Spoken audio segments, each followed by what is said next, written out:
One of the most basic and yet important exercises to develop an awareness of the posterior chain is a simple glute bridge. So a glute bridge is where feet are flat to the floor and you simply push through your feet, squeeze your butt, and lift your hips, right? You just go through like this.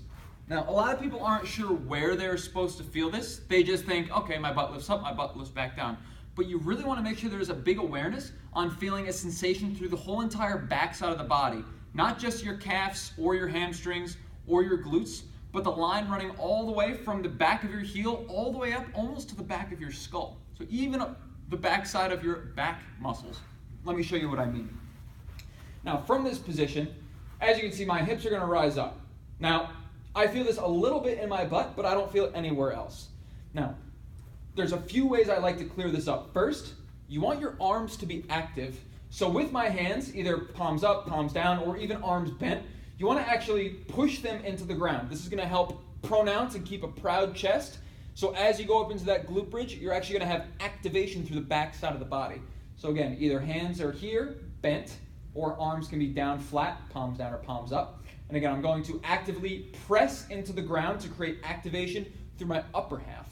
Now, after that, a second cue that I like to use is with your feet. So I'm not just pushing my feet into the ground. I'm going to try and drive my heels through the floor. So really emphasizing a strong push through the ground, not just lifting. So again, I'm emphasizing a strong push through the ground, giving me more lift through this position, right? So this is lifting my hips.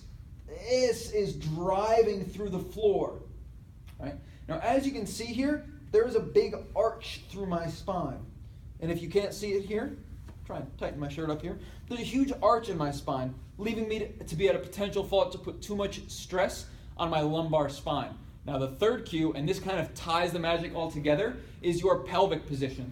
So if you imagine your hips as a bowl, you can either tip the water out one way or the other. What you want to do is find somewhere neutral. How you're going to do that is if you take your hand, slide it right underneath your back, and there's a natural little space.